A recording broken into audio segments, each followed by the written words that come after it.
சமகால விந்தை செய்திகள் பாகம் 46. முதலைகளுடன் நெருங்கி பழகும் யுவதி. முதலைகள் என்றால் பலருக்கும் குலை நடுங்கும். ஆனால் அமெரிக்காவை சேர்ந்த யுவதி ஒருவர் பாரிய முதலைகளுடன் அச்சமின்றி பழகுகிறார். அஷ்லி லாரன்ஸ் எனும் இந்த யுவதி அமெரிக்காவின் எனிமல் பிளானட் தொலைக்காட்சி அலைவரிசையின் கேட்டர் பாய்ஸ் குழுவில் பணியாற்றுகிறார். முதலைகளின் பலம் தண்ணீரில் வெளிப்படும் என்பார்கள். ஆனால் தரையில் முதலைகளை கட்டிப்பிடித்து தழுவுவதுடன் அவற்றுடன் நீந்தவும் செய்கிறார் அஷ்லி. புளோரிடாவில் உள்ள கல்லூரி ஒன்றில் பட்டம் பெற்று வெளியேறிய பின் கடந்த 5 வருட காலமாக காட்டு விலங்குகளை கையாளும் பணியில் அஷ்லி ஈடுபட்டு வருகிறாராம். விலங்குகளின் நடத்தைகளை என்னால் புரிந்து கொள்ள முடியும், அதனால் அனாவசிய மோதல்களில் இருந்து என்னை பாதுகாத்துக் கொள்ள முடிகிறது என்கிறார் அஷ்லி லாரன்ஸ். அடடா, என்ன உத்தரவாதத்துடன் இவ்வளவு நம்பி இவர் கழுத்தை கொடுக்கிறார். மிருகங்கள் எல்லா நேரமும் ஒரே மாதிரியாக இருப்பதில்லை. ஆனாலும் நம்பிக்கையும் தைரியமும் இந்த பெண்ணை இப்படியெல்லாம் செய்ய வைக்கிறது. இந்த அசாதாரண நம்பிக்கைக்கு வாழ்த்துவோம். 18ஆம் நூற்றாண்டு கடற்கொள்ளையர் தீவை செயற்கையாக உருவாக்கிய கோடீஸ்வரர். செல்வந்தர்கள் பலரும் சொந்தமாக தீவுகள் வாங்குவதை கேள்விப்பட்டிருப்பீர்கள். ஆனால் இங்கிலாந்தை சேர்ந்த கோடீஸ்வரர் ஒருவர் கரீபியனை ஒத்த தீவொன்றை உருவாக்கி இருக்கிறார் என்றால் நம்ப முடிகிறதா? ஆனால் அதுவே நிஜம். இங்கிலாந்தின் கேம்பிரிட்ஜ்ஷயரில் உள்ள தனக்கு சொந்தமான 60 ஏக்கர் நிலப்பரப்பில் குளம் ஒன்றின் நடுவிலேயே இந்த கரீபியன் பாலைவன சோலையை கோடீஸ்வரர் ஒருவர் உருவாக்கியுள்ளார். சாலிஸ் தீவு என அழைக்கப்படும் இத்தீவில் செயற்கையாக உருவாக்கப்பட்ட கடல் நீர் தடாகம், ஆறு, செல்வந்தர்கள் தங்கும் அறை, சிறுவர்களுக்கான விளையாட்டு அறை உள்ளிட்ட பல வசதிகள் உள்ளன. இடிபாடுகளுடன் கூடிய கட்டடங்கள், மரத்திலான வீடுகள் என 18ஆம் நூற்றாண்டில் கடற்கொள்ளையர்கள் வாழ்ந்த தீவு போலவே காட்சியளிக்கும் இத்தீவினை கோடீஸ்வரர் ஒருவருக்காக மாஸ்டர் விஸ்மேக்கர் என்ற நிறுவனம் வடிவமைத்துள்ளது. அந்நிறுவனம் தீம் பார்க்கில் பயன்படுத்துவது போன்று பிளாஸ்டிக் கொண்டு போலியாக இத்தீவினை வடிவமைக்கவில்லை. மாறாக மரங்களினை கொண்டு கையினாலேயே உருவாக்கி பெயரிடப்படாத குறித்த கோடீஸ்வரரின் எண்ணத்தை நிஜமாக்கி இருக்கிறது. இந்த சாலிஸ் தீவு குறித்து விஸ்மேக்கர் நிறுவனத்தினர் கூறுகையில், இந்த தீவினை உருவாக்கியவர் 40 வயதிற்கும் குறைவான ஒருவர். அவர் முழுக்க கடற்கொள்ளையர் விடயங்களை விரும்புகிறார். ஆனால் அவர் தன்னை வெளியில் அடையாளப்படுத்திக் கொள்ள விரும்பவில்லை. உண்மையில் இத்தீவினை உருவாக்கியதில் நாம் பெருமை கொள்கிறோம். ஏனெனில் இயற்கை காட்சிகளுடன் தொடர்புடைய கலைஞர்களின் இறுதி மேற்பார்வையில் உருவாக்கியுள்ள இத்தீவு 18ஆம் நூற்றாண்டு கொள்ளையர் தீவின் சாகச உணர்வை தரும் வியத்தகு படைப்பாகும் என தெரிவித்துள்ளனர். எல்லையற்ற சேவைகளுடன் உருவாக்கப்பட்டுள்ள கற்பனையான இத்தீவு சிறியவர்கள் மற்றும் பெரியவர்களின் எதிர்பார்ப்பையும் மிஞ்சும் வகையில் அமைந்துள்ளது எனவும் விஸ்கர் நிறுவனம் குறிப்பிட்டுள்ளது. அடடா, காசு மிஞ்சு போனால் இதுவும் பண்ணலாம் தான். ஆனாலும் கடற்கொள்ளையர் விடயங்களை விரும்பும் அந்த கோடீஸ்வரர் யார் என்றுதான் தெரியவில்லை. வெள்ளையர்களிலும் முகம் காட்டாமல் தன்னை வெளியில் காட்டிக் கொள்ளாமல் சாகசம் பண்ணுபவர்களும் இருக்கிறார்களோ? செயற்கை என்றாலும் இயற்கை அழகு தோற்றத்தை பெற்றதில் மகிழ்ச்சி. குப்பையில் போட்ட அதிர்ஷ்ட சீட்டுக்கு $6 கோடி பரிசு. அமெரிக்காவில் சம்பவம். அமெரிக்காவில் அதிர்ஷ்ட லாப சீட்டு வாங்கிய தம்பதியர் கவனமில்லாமல் குப்பை தொட்டியில் வீசிய அதிர்ஷ்ட சீட்டுக்கு $6 கோடி பரிசு கிடைத்துள்ளது. அமெரிக்காவின் மாசாசூசெட்ஸ் மாகாணத்தை சேர்ந்த தம்பதியர் ஜோசப் ஜோனி ஜகாமி அட்டில்பெரோ நகரில் உள்ள பலசரக்கு கடையில் பொருட்களை வாங்கினர். அதன்பின் அங்கிருந்த அதிர்ஷ்ட இயந்திரத்தில் அதிர்ஷ்ட சீட்டை பெற்றனர். வீட்டுக்கு சென்ற ஜானி பலசரக்கு சாமான்களை எடுத்துக்கொண்டு அதிலிருந்த அதிர்ஷ்ட சீட்டை கவனமில்லாமல் குப்பையில் போட்டுவிட்டார். மறுநாள் இது குறித்து ஜோசப் விசாரித்த போது அதிர்ஷ்ட சீட்டை குப்பை கூடையில் போட்ட விடயத்தை கூறினார் ஜானி. உடனடியாக அந்த சீட்டை குப்பை கூடையில் கிளறி எடுத்து சுரண்டி பார்த்ததில் $6 கோடி பரிசு விழுந்தமை தெரிய வந்தது. இந்த பணத்தில் கடன்களை எல்லாம் அடைத்துவிட்டு சுற்றுலா செல்ல இத்தம்பதியர் திட்டமிட்டுள்ளனர். அதிர்ஷ்டம் வர இருந்தால் எப்படியும் வரும், ஆனாலும் சும்மா இருந்தால் வராது போல. உடலில் செதில் கொண்ட சிறுவன். 8 வயது சீன சிறுவன் ஒருவன் மரபணு கோளாறினால் அரிய வகையான நோய்க்கு ஆளாகியுள்ளான். சீனாவின் வென்லிங் எனுமிடத்தில் பிறந்த ஷியான் ஹெங் என்ற சிறுவனே அரிய வகை பரம்பரை நோயினால் பாதிக்கப்பட்டுள்ளான். இச்தயோசியஸ் என அறியப்பட்டுள்ள இந்நோயினால் உடல் முழுவதும் உருவாகியுள்ள அரிப்பை ஏற்படுத்தும் செதில்களால் ஏற்படும் வலி மற்றும் அரிப்பினால் இச்சிறுவன் உறங்க முடியாமலும் அவதியுறும் நிலைக்கு தள்ளப்பட்டுள்ளான். சாதாரணமாக இந்நோயினால் பாதிக்கப்பட்டவர்களுக்கு தோல் வறட்சியாக காணப்படும். ஆனால் இச்சிறுவனுக்கு அதிகளவில் பாதிப்பை ஏற்படுத்தியுள்ள அரிப்பு செதில்கள் கண், காது என அனைத்து இடங்களிலும் பரவி அவனது கை கால்களில் அசைவையும் மட்டுப்படுத்தியுள்ளது. ஷியான்ஹெங் தாய் ஏனைய சிறுவர்கள் போன்று தனது குழந்தையும் பாடசாலை செல்ல வேண்டும் என ஆசைப்படுகின்றார். இதேவேளை உடல் முழுவதும் செதில் காணப்படுவதனால் இச்சிறுவனை அயலவர்கள் மீன் சிறுவன் என அழைக்கும் துர்பாக்கிய நிலையும் காணப்படுவதாக தெரிவிக்கப்படுகிறது. இதே போன்ற நோயினால் பாதிக்கப்பட்டு சிறுவயதில் கைவிடப்பட்ட மின்னன் என்ற 18 வயதான இளைஞரை பற்றி சேனல் 5 தொலைக்காட்சி ஆவணம் ஒன்றினை வெளியிட்டது. மின்னனை அவரது 3 வயதிலிருந்து பிரெண்டா என்ற பெண்மணி பராமரிப்பதுடன் நிதியும் சேகரித்து வருகிறார். சிறுவனின் தோற்றம் பார்க்க பரிதாபகரமாக இருக்கிறது. மரபணு பிரச்சினை பிறக்கும் பிள்ளைகளின் வாழ்வோடுதான் விளையாடுகிறது. இந்த சிறுவனின் அவஸ்தைகள் முற்றுப்பெற பிரார்த்திப்போம். 47 வயதிலும் இளமை தோற்றத்தில் உள்ள பெண் சத்திர சிகிச்சை மூலம் வயதான தோற்றத்தை அடைய ஆவல். நம்மில் பலருக்கும் 30 வயதாகும் போதே வயதாவதற்குரிய அறிகுறிகள் அத்தனையும் ஆரம்பித்துவிடும். இளமையாக தோன்றுவதற்கு பலர் எத்தனையோ முயற்சிகளை மேற்கொள்கின்றனர். ஆனால் இங்கிலாந்தை சேர்ந்த ஆன் போல்டன் பாட்டியாகிவிட்ட நிலையிலும் கூட சத்திர சிகிச்சைகள் எதுவுமின்றி தொடர்ந்தும் இயற்கையாகவே இளமை மாறாது உள்ளார். இருப்பினும் 47 வயதிலும் மிக இளமையான தோற்றத்தில் இருப்பதால் வாழ்க்கையில் பல இழப்புகள் ஏற்படுவதாக அவர் கூறுகிறார். எனவேதான் வயதானவராக தோற்றமளிப்பதற்காக முகத்தில் சுருக்கங்கள் ஏற்படும் வகையில் சத்திர சிகிச்சைகளை மேற்கொள்ள விரும்புவதாக போல்டன் தெரிவித்துள்ளார். இங்கிலாந்தின் பிரிஸ்டல் நகரில் வசிக்கும் இப்பெண் 4 பிள்ளைகளின் தாயாவார். இவரது மூத்த மகனுக்கு அண்மையில் குழந்தை ஒன்று பிறந்து பாட்டியாகிவிட்டார் ஆன் போல்டன். இன்னும் இளமையாக இருக்கும் 47 வயதான போல்டன் 20 வயது இளமங்கை போலவே தோற்றமளிக்கிறார். ஆனால் அதை வரமாக கருதாமல் தொல்லையாகவே அவர் கருதுகிறார். தனது இளமை தோற்றம் காரணமாக கணவரும் காதலர்களும் தன்னை விட்டு பிரிந்து விட்டதாக அவர் கூறுகிறார். ஆன் போல்டன் தனது 24 வயதில் முதல் தடவையாக திருமணம் செய்து கொண்டார். அவருடைய இளமை காரணமாக அடுத்த சில வருடங்களிலேயே போல்டனின் திருமண வாழ்க்கை முடிவுக்கு வந்துள்ளது. இது குறித்து அவர் கூறுகையில், திருமணமாகிய சில வருடங்களின் பின்னர் நான் இளமையாகவே இருக்க எனது கணவர் வயதானவராக தெரிந்தார். ஆனால் எங்கள் இருவருக்கும் ஒரே வயதுதான். இதனால் நான் வயதானவராக தோற்றமளிக்கும் ஆடைகளையே அணிந்தேன். இருந்தும் எங்களது திருமண வாழ்க்கை முடிந்துவிட்டது என்றார்.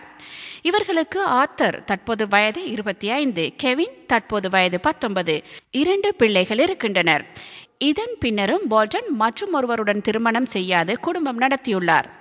இதன் போது மேலும் 2 குழந்தைகளுக்கு தாயாகியுள்ளார். ஆனால் இக்குடும்ப வாழ்க்கையும் நீண்ட காலம் நீடிக்கவில்லை. இப்பிரிவுக்கும் காரணம் போல்டனின் இளமையே. இனி காதல் கொள்வதில்லை என்றிருந்த போல்டனின் வாழ்க்கையில் அவருக்கு 32 வயதாக இருக்கும் போது 42 வயதான ஆணொருவர் மீண்டும் நுழைந்துள்ளார். இவர் ஆரம்பத்தில் போல்டனின் இளமை பற்றி கவலை கொள்ளவில்லை. பின்னர் இவருக்கும் போல்டனின் இளமை பிரச்சனையாக அமைய போல்டனை விட்டு பிரிந்துள்ளார். இந்த காதல் குறித்து போல்டன் கூறுகையில், நானும் எனது கடைசி வாழ்க்கை துணையும் இணைந்திருந்தால் பார்ப்பவர்களால் எனது கணவராக அவரை ஏற்றுக்கொள்ள முடியவில்லை. இதனால் அவரை அசிங்கமான கிழவன் என்று கூட அழைத்திருக்கிறார்கள். எனவே மீண்டும் பழைய வாழ்க்கைக்கு திரும்ப வேண்டியதாயிற்று. எல்லோரும் இளமையாக இருக்க விரும்புவார்கள். ஆனால் எனது வாழ்க்கையில் இழப்புகளை ஏற்படுத்திய இந்த இளமை தோற்றத்திலிருந்து விடுபட்டு வயதான தோற்றத்தை பெற சத்திர சிகிச்சை மேற்கொள்ள விரும்புகிறேன். இதனை வேடிக்கையாக கூறவில்லை என போல்டன் தெரிவித்துள்ளார். மிக சுவாரஸ்யமான செய்தியாக இருக்கிறதே. வயது போகும் பலரும் இளமைக்கு திரும்ப சத்திர சிகிச்சை செய்து கொள்ளும் காலத்திலா இந்த பெண் இருக்கிறார்? அடடா, 4 கணவன்மாரும் ஈகோவினால் விலகி இருக்கிறார்கள். போனவர்கள் தானென விட்டுவிட வேண்டியதானே.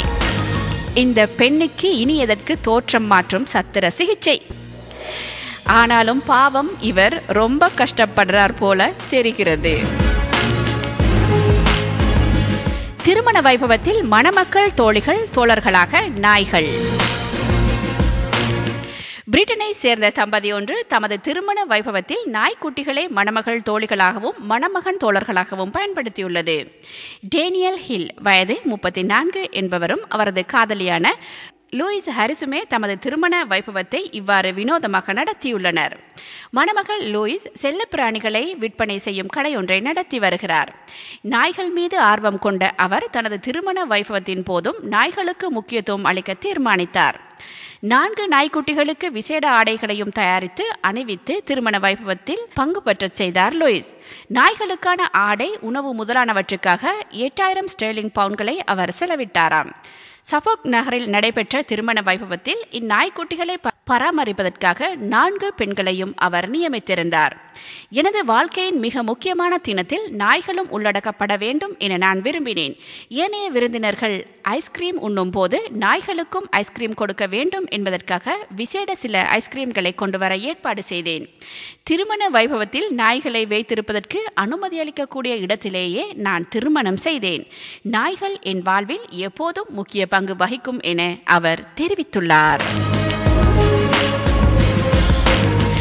அடடா, செய்யும் தொழிலை ரொம்ப நேசிப்பவர் போல தெரிகிறதே. இருந்தாலும் வித்தியாசமான திருமணம், வித்தியாசமான எண்ணம். தன்னுடைய திருமணத்தில் நாய்களுக்கும் அந்தஸ்து கொடுத்து இப்படி ஒரு திருமணத்தை செய்து கொண்ட மணமக்களை வாழ்த்துவோம். மணமகனும் நாய் பிரியராக இருப்பாரோ? ஒன்றாக வாழ்ந்து ஒரே நாளில் இறந்த 100 வயது தம்பதியர். சவுதி அரேபியாவில் அபு லஹப் என்ற குக்கிராமத்தை சேர்ந்த 100 வயது முதியவர் கடந்த புதன்கிழமை மசூதிக்கு சென்றுவிட்டு வீடு வரும் வழியில் சுருண்டு விழுந்து மரணமடைந்தார். கணவரின் மரண செய்தி கேட்டு அவருடன் 70 ஆண்டுகள் தாம்பத்தியம் நடத்திய அவரது 90 வயது மனைவி பதறி அடித்துக்கொண்டு அவர் விழுந்து கிடந்த இடத்துக்கு ஓடினார். கணவரின் பிரேதத்தை தூக்க முயற்சித்த அவர் பிரேதத்தின் மீது விழுந்து இறுதி மூச்சை நிறுத்தி கொண்டார். அபு லஹப் குக்கிராமத்தில் முதலாக குடியேறிய இந்த தம்பதியர் மகன்கள், பேரன், பேத்திகள், கொள்ளு பேரன், கொள்ளு பேத்திகள், எள்ளு பேரன், எள்ளு பேத்திகள் என புதியதொரு கிராமமாக சுமார் 200 வாரிசுகளை உருவாக்கிவிட்டு மறைந்துள்ளனர். கடந்த வாரம் இத்தம்பதியினரை அவர்களின் கொள்ளு பேரன்களில் ஒருவர் வந்து சந்தித்துள்ளார். அப்போது அந்த முதியவர், எனது இறுதி நாட்கள் நெருங்கிவிட்டதாக உணர்கிறேன். இவ்வளவு நாள் என்னுடன் சேர்ந்து வாழ்ந்த என் மனைவியை போகும்போதும் என்னுடனேயே அழைத்துச் செல்ல ஆசைப்படுகிறேன் என்று கூறியுள்ளார். அவர்கள் எவ்வளவு அன்பு, அரவணைப்பு, உண்மை, தியாகம் ஆகிய நற்குணங்களுடன் வாழ்ந்துள்ளனர் என்பதை இந்த மரணம் உறுதிப்படுத்திவிட்டது. அவர்களின் வேண்டுதலை இறைவன் நிறைவேற்றிவிட்டான் என நாதழுதலுக்கு அந்த கொள்ளு பேரன் கூறினார்.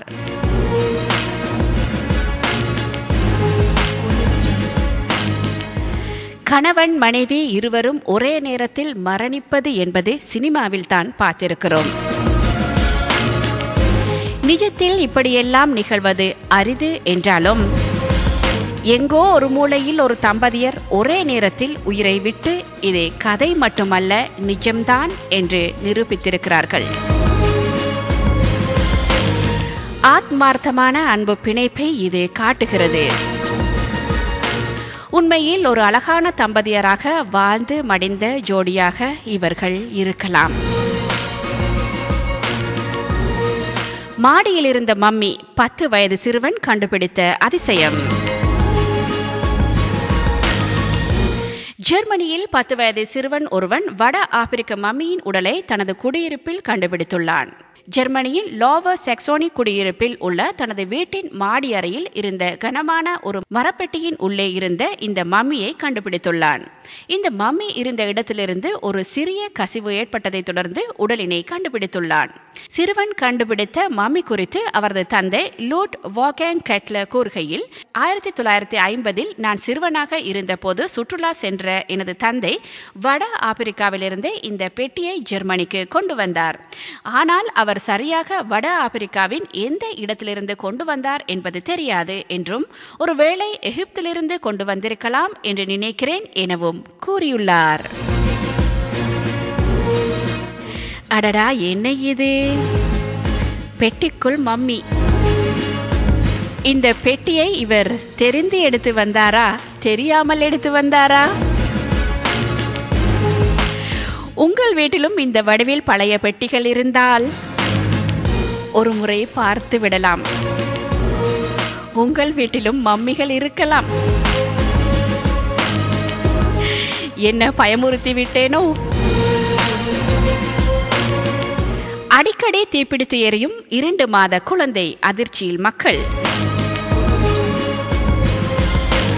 தமிழகத்தில் 2 மாத பச்சிளம் குழந்தை ஒன்று அடிக்கடி தீப்பிடித்து எறிவது அதிர்ச்சியை ஏற்படுத்தியுள்ளது. தமிழகத்தின் விழுப்புரம் மாவட்டம் திண்டிவனம் அடுத்த டி பரங்கனி கிராமத்தை சேர்ந்த தம்பதிகளான கர்ணன் வயது 26, ராஜேஸ்வரி வயது 23. இவர்களுக்கு ராகுல் என்ற 2 மாத கைக்குழந்தை உள்ளது. ராஜேஸ்வரி தன் தாய் வீடான மோலியனூரில் தங்கியிருந்த போது 2 மாத ஆண் குழந்தை திடீரென தீப்பிடித்து எரிந்தது. தீக்காயத்திற்கு சிகிச்சை அளித்த பின்பும் அதை தொடர்ந்து 2 முறை தீப்பிடித்ததால் குடும்பத்தினர் அதிர்ச்சி அடைந்தனர்.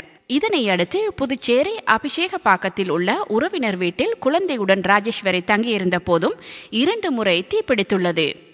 இந்நிலையில் நேற்று முன்தினம் இரவு திண்டிவனம் அருகே உள்ள கர்ணனின் சொந்த ஊரான டி பரங்கனியில் தங்கியிருந்த போதும் மர்மமான முறையில் மீண்டும் குழந்தை தீப்பற்றி எரிந்தது, வீடும் எரிந்துள்ளது. இதனால் மனமுடைந்த ராஜேஸ்வரி தற்கொலைக்கு முயன்றுள்ளார். பின் முண்டியாம்பாக்கம் அரசு மருத்துவமனையில் சேர்க்கப்பட்டு தீவிர சிகிச்சை பெற்று வருகிறார்.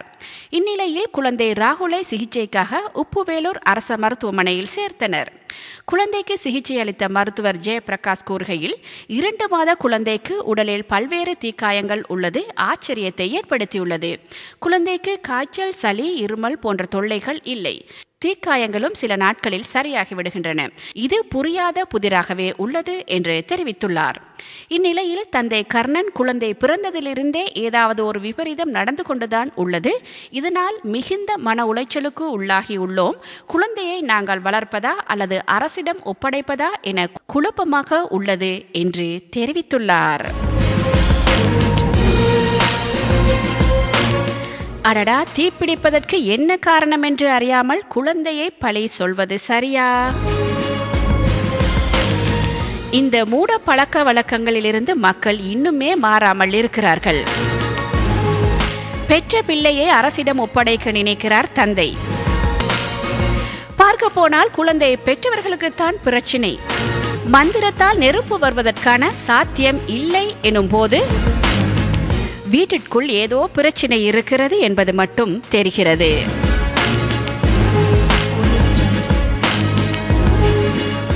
இந்த செய்தியோடு சமகால விந்தை செய்திகள் நிறைவு காண்கிறது.